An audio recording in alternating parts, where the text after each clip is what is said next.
What's going on, everybody? Welcome back to another episode of After the Whistle. I'm your host, Colby Allen. Man, I'm telling you, after the week we had last week, the slate, just the absolute, just barn burner of a slate last weekend, I have to admit, this upcoming weekend, a little bit of a letdown. Not as many marquee matchups. We're not getting a Penn State, Oregon. We're not getting a Georgia, Bama this weekend, unfortunately. So, going to have to produce some filler content on today's show. Predictions are, we just don't have a whole lot of ranked games, or we don't have a really lot, barn burner matchups. So, I'm going to talk about a few things here at the top of the show and kind of lean into the predictions on the latter half of the show. But like I said, this is going to be probably one of my shorter episodes, not going to be, an hour long, I don't think, unless I get a little long-winded, because, you never know. I could get on a subject and get on a soapbox, and I can ride that soapbox off for 20, 25 minutes. Everybody that knows me knows how I am. If I can get on a tangent, there's no stopping me. First thing I'd like to talk about, it's a question that has come up a lot over the last couple years, and I feel like people continue to talk about it, but there's no solution. I'm a firm believer in when you have a problem, you provide a solution. So if you come to me with a problem, provide a solution.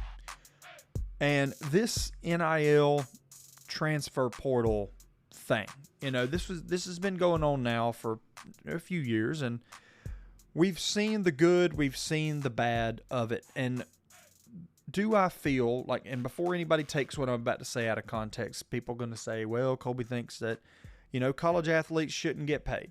Well, not what I'm saying at all. Here's my take on the NIL transfer portal deal. And the problem is, to me, is it's not regulated. That's the issue that I have with it. It's not so much, I don't have a problem at all with these athletes getting paid. That's not the issue. The issue that I have, it's not regulated. This is not really what it was meant for. It was meant for, players being able to profit off their name, image, and likeness. It wasn't made to be turned into a bidding war between multiple universities to where, you get into a recruiting cycle and it's 3, 4, 5 teams bidding for a quarterback's services or a receiver's services or whatever, whichever position you would like to think of. The issue with it is that it was meant to be beneficial to the player, and it was meant to be a situation like where this person wants to sign some jerseys and sell them. Okay, great. This person wants to, and even, the players, this person wants to get in, Zaxby's wants to reach out to this player and wants to do a commercial with this player featured on the commercial. Player gets paid for it. Okay, great, fine. But now you've got all these schools that have these collectives. They have these NIL collectives where they manage a lot of the money in-house, and there's just a lot of shady things that I feel like can become of that, to where we can just turn this into a bidding war, and there's a wealthy business owner at ABC University that's worth $10 billion. He's got endless pockets, and he can just get all the athletes he wants. And that to me is the issue that it's become. And I think the other issue is the transfer portal a player being able to move from school to school every single year. We've had some players, by the time they graduate, they've played for 3 different programs. We've had some players, by the time they graduate, they've played for 4 different programs. That, to me, is a problem. And you always, it's just like I said a few minutes ago, you want to bring a problem to the table, you have to provide solutions. NIL transfer portal, here's how we fix because I feel like the model is okay. I feel like we can work with it. It's like strip it down, get it down to the bare bones, and let's make it what we want here.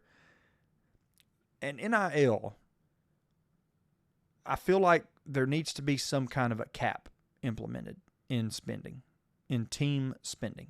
And this is team specific.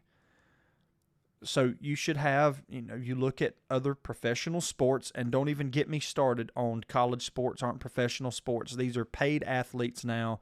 They're professionals. It's a professional sport whether you like it or not. It might be colleges. It is still a professional sport. These are paid athletes. All professional sports have some kind of a way to limit a team from spending as much money as humanly possible. Because you spend a lot of money. You got this school has X amount of dollars. This school has 100 times as many as that school. That school's going to be able to spend a lot more for their athletes. The system was designed to shrink the gap between the big schools and the smaller schools. Who's won the last 4 national championships? Ohio State, Michigan, Georgia. Big money schools. It certainly didn't help. It hasn't helped a thing since we've implemented it. But I feel like implementing some kind of a cap, a spending cap per university on NIL spending would be a step in the right direction. Likewise, I feel like as it pertains to the transfer portal drama and how a player can be at 3 or 4 different schools throughout his collegiate, career, there needs to be a plan in place where the NCAA says, okay, you only get 1 free transfer. So you better make sure that you transfer into the school you want to go to. You get 1 transfer. After that, you sit out a year. After that, you sit out a year. So you have a freshman, he doesn't like his situation, he can transfer as a sophomore. He gets to that school, he doesn't like his situation, he's not going to get to play again until his senior season. To me, it would discourage a lot of these players from jumping ship every single year. Likewise, another thing that we could bring into the fold is, say you come to this university, you're on the hook for, say the university's paying you $2 million of NIL money to play there per year. You sign a contract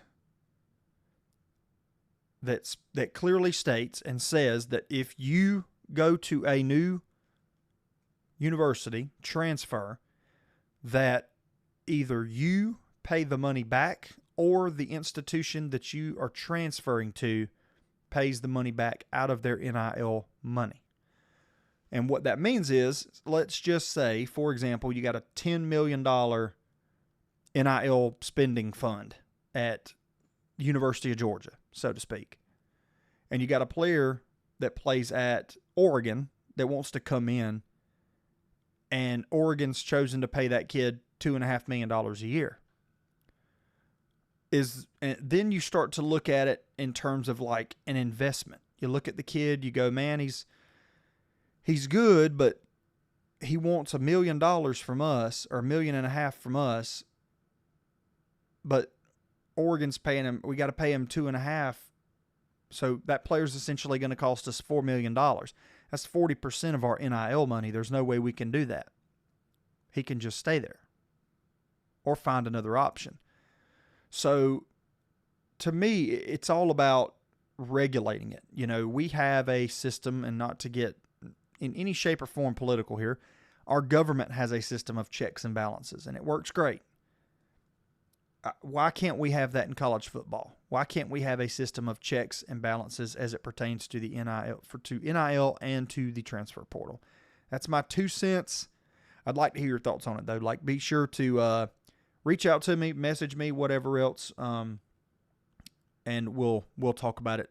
If you got different ideas, let me know. I'm all for it. I love talking about that issue and talking about that topic with other people. So be sure to reach out and let me know what your thoughts are on that. Current Heisman favorites. I had somebody ask me this the other day. Honestly, I haven't even gone over it since like week 2 or 3, I think. One of the episodes a few weeks ago, I went over my Heisman favorites. I still like Dante Moore from Oregon. I think he proved this weekend he's more than capable to lead that offense. Very dynamic player. I really like him as far as in that Heisman race right now, barring any kind of injury. I feel like he's just going to keep elevating his game to new levels with the weapons that he has at his disposal, like DeCorian Moore, that he can really go, he pretty much go as high as he wants to. If I had to pick, so I'm going to pick three. So Dante Moore would be number one. Fernando Mendoza, just ungodly numbers that he's putting up there at Indiana at quarterback. And when you got a guy like Omar Cooper Jr. to throw the ball to and Elijah Surratt, it's really hard not to put up those kind of numbers. I mean, they could have Indiana, hot take time, Indiana could have the best wide receiver tandem in college football. I'm not even kidding. Like, those dudes are game wreckers on the outside for Indiana. And you look at Fernando Mendoza's numbers, man, they speak for themselves. I wasn't too crazy about Indiana. I didn't think they were that good. They've looked sharp so far, specifically on the offensive side of the football. When you watch them against Illinois, win 63-10, great roster, great pass catchers. Fernando Mendoza, the guy spinning the rock, making it all happen, he would be in there as well. My third pick, little bit of a newcomer for me. And after watching him play this past Saturday, hard for me not to mention him. And I got to give him his props, man. Ty Simpson. Great quarterback. Alabama. And when you got the weapons that Alabama has too, it makes the job easier. But when you watch, and I've watched that game because I love to subject myself to abuse, so to speak, emotional abuse. And I watched the game the other night, Saturday night, obviously when it was live. And then I have rewatched that game twice since this week, just to get a good glimpse at Ty Simpson and just watch this game again, because there's so many good athletes on the field, whether it be for Bama, whether it be for Georgia. But Ty Simpson, some of the throws that he was making, unreal. And you really don't have the appreciation for it in the moment sometimes when you're watching a football game, because you're watching it for the first time. You might be locked in somewhere else. You might be looking elsewhere when he's throwing the football, whatever. But go back, I encourage you to go back and watch some of the throws that kid was making on Saturday night. Tight windows. I mean, everybody's like, oh man, Georgia's secondary was just leaving these guys open. It wasn't so much, I don't think that Georgia's secondary was just leaving guys open. I just think that Ty Simpson was making really good reads and making really good throws. I mean, for a while there, when you look at their third down number, and you might think, oh man, Georgia just couldn't get off the field. Georgia couldn't get a pass rush, whatever. It's really hard to get to the quarterback in 2.5 seconds. Really hard to get there in 2.5 seconds. And that was the average time to release for Ty Simpson, was about 2.4 seconds on Saturday night. Very hard to get home with a pass rush in 2.4 seconds. And it's very hard when the quarterback's just making those reads. He's playing ahead, ahead of the clock. He's making reads in 2.4 seconds. It's unreal. Unbelievable game plan, unbelievable quarterback. Ty Simpson definitely would be up there, to me, would be there in my top three right now. Would be Dante Moore, Fernando Mendoza, Ty Simpson. And I'm already listening. What about Jeremiah Smith? I'm already hearing it now. What do y'all want me to say about him?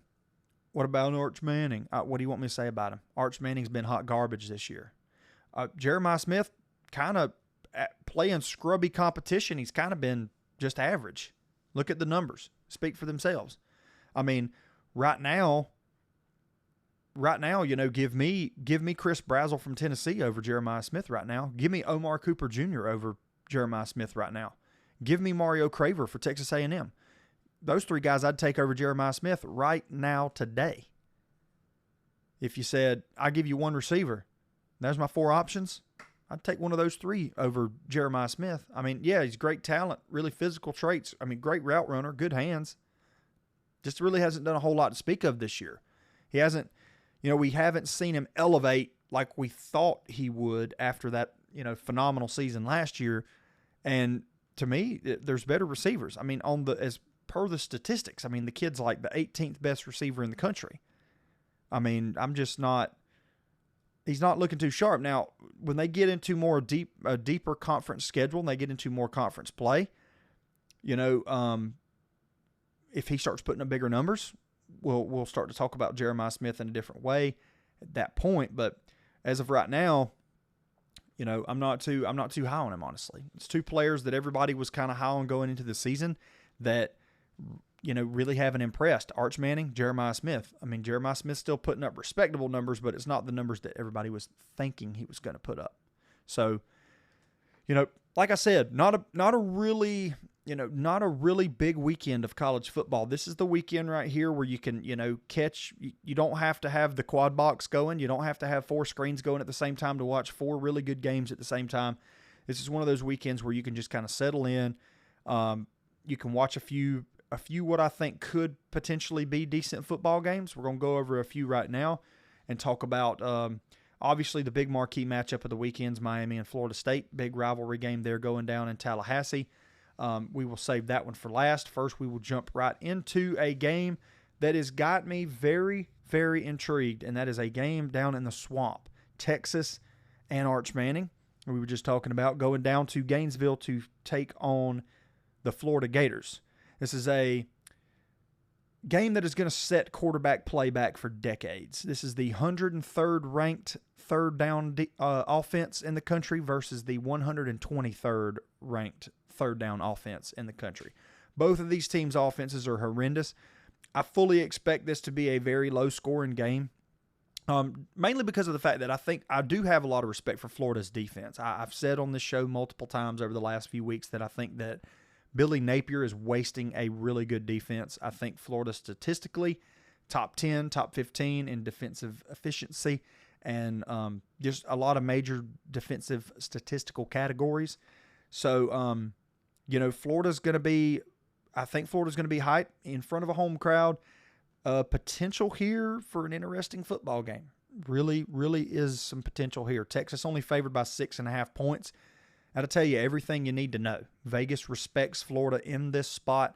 And I know I said a couple weeks ago, is this, this Florida team been very underwhelming this year so far. But there's going to be one week of this season, if not one, maybe 2 or 3, but at least 1 week where they are going to be able to put it together on both sides of the football for one game. They're going to be able to run the football effectively with Baugh. They're going to be able to, Lagway's going to settle in. He's not going to be a turnover machine. He's going to make some good throws and good decisions. The defense is going to be swarming, maybe force a couple turnovers. There's bound to be a weekend where Florida's going to just snap their fingers, and put it all together. And could this be the weekend? Could this be the Saturday in the Swamp? Who knows? Texas coming in here, a lot of unanswered questions around Texas. A lot of question marks for me, mainly Arch Manning. What does he do? And then, this Texas offense, like I said, 123rd nationally in third down offense. They cannot extend drives. And there was an issue, that was a thing that nobody really thought that was going to be an issue with this Texas offense. Texas, Steve Sarkisian, heck of a play caller, always been a very offensive-minded guy, kind of an offensive guru, if you will. And to me, it's really head-scratching that this team with Arch Manning and his athleticism, regardless of how not very good of a thrower he is, but with his athleticism, you would think that a team like that would be better on third down, but they are not. They are horrible on third down. And I think the difference in this football game, and keys to the game for me, for Florida, starting with Florida, you make Arch feel you. Like, stay on him. Like, hit him early, hit him often, take him down a couple times, run the football effectively. Jaden Baugh, very good running back for the Florida Gators. Like, you're not gonna find anything negative for me about him running the football. Got to run the football, establish the run early. That's the keys to the upset here. Couple keys to the upset. Get on the third key is get off the field on third down, which statistically doesn't look like it's going to be that hard to do. Third down, for some reason, has given Texas problems all season long. And that's your 3 keys for Florida for an upset. Texas, likewise, got to get Arch settled in early. He's had some problems throwing the football, hasn't looked great this year so far. Got to get him settled in early. Get him settled in. Maybe a couple easy throws, maybe some, short little screens and dump-offs. Dink and dunk him a little bit. Get some confidence and take your shots. But this Florida defense is nothing to shake a stick at. They are big. They are nasty. They are fast. They're going to give Texas problems. Texas favored by 6.5. I'm going to call Texas going into Gainesville and getting a win, but it is going to be a slugfest. I'm talking a real rock fight. Just back and forth, body blow after body blow. I feel like both of these teams, neither of these teams, I don't think, if one team scores 20, the other one's going to score in the teens. I'm going to go with Texas in this spot, 20-16 over Florida. I'm going to go 20-16, so I'm going to take Florida to cover because Texas is favored by 6.5. I'm going to go 20-16 Texas in that one. And how bizarre is it that how long has it been? I know since I've been alive, I don't remember 32 years of living that I've ever seen College Game Day go to a Vanderbilt football game, whether it be at Vanderbilt at there in Nashville or whether it be on the road. It's an unreal spot for Vanderbilt. The job, it cannot be understated, the job that Clark Lee has done with this program in the short amount of time that he's been there. He set the bar high. You see a lot of these coaches that don't really cut the mustard, so to speak, in 2 to 3 years, and they're measured up against guys like Clark Lee, who has really completely revamped this program. There's an energy in the building that they can hang with anybody. They think that, and that attitude just wears off on his players, and they are a gritty bunch. I mean, this team already beat Alabama last year. They got this sense of swagger around them with Diego Pavia at quarterback. They've looked good so far this year, and honestly, they've looked better than a lot of SEC teams this year so far. They've been consistent. That is the word right there that I would use to describe Vanderbilt is consistency this year. They're going to Tuscaloosa. Alabama coming off a big win against Georgia last weekend. Alabama favored by 10.5 points in this spot. I like what I saw from Alabama, mainly from the fact that the edge was back. I was trying to find the right word there. I think that would be the word I would use. The edge that Alabama used to play with was back last Saturday. It was there. Offense, defense, few question marks there, particularly in the rush defense category. And that's a big question mark for me going into this football game because Vanderbilt, Diego Pavia, he's kind of that Johnny Manziel-ish type quarterback. I'm not saying he's anything like Johnny Manziel, but he's kind of that Johnny Manziel-ish type quarterback where, he can get outside the pocket, he can create, and to me, I think he's going to give Alabama some fits. I really do. Seeing how well Georgia ran the football against Alabama, Vanderbilt's chance to win this football game is going to be run the football. We saw Bama offense or a Bama defense that's very susceptible to the run last Saturday. Vanderbilt should be watching plenty of film on what Georgia did right as it pertains to running the football against this Bama front. And Alabama, on the other side of that, they've got to find a way to contain Diego Pavia. I mean, you can't just let him do what he did last year and be creative and, create, throw the ball all over the place, scramble out of the pocket, do this, do that. Can't allow that to happen. You've got to keep him contained, keep him in the pocket, make him scan the field, beat you with his arm. I still think Diego Pavia is capable of doing that. I just think when you take away his ability to get outside of the pocket and create, you take away a very, very strong aspect of his game that he really leans on a lot in that sense. Alabama, though, I mean, after the resurgence of them last Saturday, a lot of people thought they were dead in the water after the loss to Florida State. After watching them against Georgia last Saturday, I really think that Alabama is back in that dominant big bad wolf position in the SEC. I haven't seen anything from any other SEC team that makes them look as dominant to me as Alabama did last Saturday. So I'm going to take Alabama in this one. I'm going to take Alabama to I'm actually going to take Alabama to cover here. Alabama favored by 10.5. Give me Bama to cover.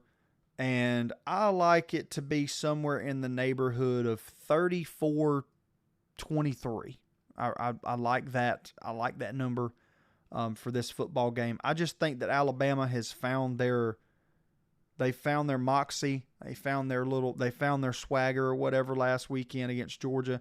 I don't think that Vanderbilt, I think this game could be potentially tied at halftime, but then Bama pulls away in the second half. And, I think that just Vanderbilt gets outclassed here. The difference in this game as opposed to where it was last year is this one is in Tuscaloosa, and Vanderbilt hasn't played in any environment like that so far this year. Kentucky, Georgia. Bounce back spot for Georgia. Big favorite. 20.5 points going Georgia's way here in this contest in Sanford Stadium. Real big bounce back spot here for the Bulldogs. How do you respond, to the loss against Alabama? We've seen the press conferences this week. Kirby Smart's been talking about how his team's responded really well to the loss. They're in there, they're hurting, they're ready to work. They're really going the extra mile this week, so to speak. And it's comforting to hear, and you learn more about your team sometimes. You hate to say it because nobody likes to lose, but you learn more about your team in the losses than you do in the wins. And I think we learned a lot, and Kirby Smart probably would say the same thing, that he learned a lot about his football team after last Saturday night. And best believe this is a very pissed off Georgia team Saturday. I don't feel that we should expect anything less. And the question marks around Georgia is who's going to be kind of that running back one guy. Is it going to be Chauncey Bowens, as a lot of people feel that it should be? With the fumble issues that Nate Frazier's having, I can only imagine that Chauncey Bowens is going to get the nod. He's going to be the guy to carry the rock the majority of the time for Georgia moving forward. Kentucky's got a pretty good guy though. McGowan running the football for them. Kentucky seems like they always have pretty good running backs. It's like a staple almost in a Kentucky football team. They always have good running backs. That Kentucky's MO is very simple. It's the same MO that they've had since, Mark Stoops has been there. They want to play really good, hard-nosed defense. They want to run the football. They want to shorten the game, essentially. They want to bleed the clock. They want to keep the ball out of the opposing offense's hands. The problem with that is that plays right into Georgia's strength on defense. We've seen the Georgia secondary this year be quite leaky at times. The issue with this on the Kentucky side is Kentucky doesn't have a quarterback that I feel is a threat, so to speak. They got a redshirt freshman quarterback, first time, starting, quarterback. He's not starting for the first time in this game, but it's his first season starting. Very hostile environment, I would imagine, on Saturday. Going to go in there, bright lights for a freshman quarterback, trying to run the football. I don't think Kentucky's going to be successful in that department. Georgia favored by 20.5 points. Give me Georgia 34-13 in this spot. I really like Georgia to just run away with this one. I feel like this is a really big bounce back spot for Kirby Smart and this team after that loss to Alabama. Like I said, you've got to come out and you got to send a message. And I just feel like Kentucky's going to get in the way of a freight train on Saturday, and I don't think they have anything on their roster that can slow it down. Another game that really just sticks out to me, I got two more games that we'll go over, and then we'll do some quick hitters. And one game that is intriguing to me is Mississippi State and Texas A&M. Mississippi State, I know last weekend losing to Tennessee, I know that felt bad for them, but I gained a lot of respect for Mississippi State even in that loss. Mississippi State proved they can hang with the really good football teams of the conference. And I don't think there's a team in the SEC that I wouldn't give Mississippi State a fighting chance to win against. I'm not saying that they would win against an Alabama or whoever, but I wouldn't count them out. Jeff Lebby has done a very good job with that program so far, and same thing we said earlier, just a short amount of time, he's really done a good job with that program, kind of, established his own culture in there, and Mississippi State could potentially be a tough out, but they got to go on the road to Kyle Field to face Texas A&M and Marcel Reed, who's been really good this year so far on the year, over 1,000 yards, 9 touchdowns, 3 interceptions. Been really good for there. And also mentioned him earlier, Mario Craver, receiver for Texas A&M, has been great. Also, you got to pair that in with Le'Veon Moss at the running back position. This is a very dangerous Texas A&M football team. Very dangerous on the offense. And also, with Mike Elko, they've looked a little bit more like they've settled in on the defensive side, but they still are not the defense that you would expect from a Mike Elko coached football team, and especially from a team like Texas A&M. I would expect that defense to be a lot better than it has been. This is going to be an interesting football game. Texas A&M's getting 14.5 points. The way I kind of analyze this is looking at Tennessee and A&M. Where do I think on those games? What do I think about? Do I think Tennessee's better than A&M? I don't think one team's better than the other. I think they're right there on a level playing field. I think if they played this weekend, Tennessee and Texas A&M, I think Tennessee could potentially be like a 2.5 point favorite. But other than that, I think those teams are pretty evenly matched. And what we saw Mississippi State was able to do with that Tennessee defense, I don't know if they do the same things to the Texas A&M defense that they did at Tennessee, but I do think that they're able to move the ball. I do think they're able to score points. I like this game for both teams to get in the 30s. I don't see anything with Texas A&M that makes me think that they're a team that could hold Mississippi State to 10 points, 13 points, nothing like that. I think both teams potentially get in the 30s. I like Texas A&M to win this football game, so I'm going A&M, but I'm going with A&M, and I'm going with them 37-33. So definitely not. I do not think if you're just betting spread, you're not betting, you're not predicting scores. I do not think that A&M covers that 14.5 point spread. That is definitely one that I saw earlier today. Could not believe it was that high, especially after, what we've seen out of Mississippi State over the last few weeks, really. Big game of the weekend. These two teams hate each other.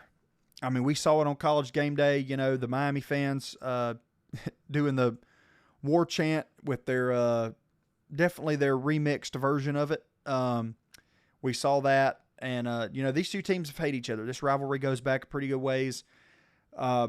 Miami going to Tallahassee to play Florida State, a Florida State team coming off of a loss to Virginia.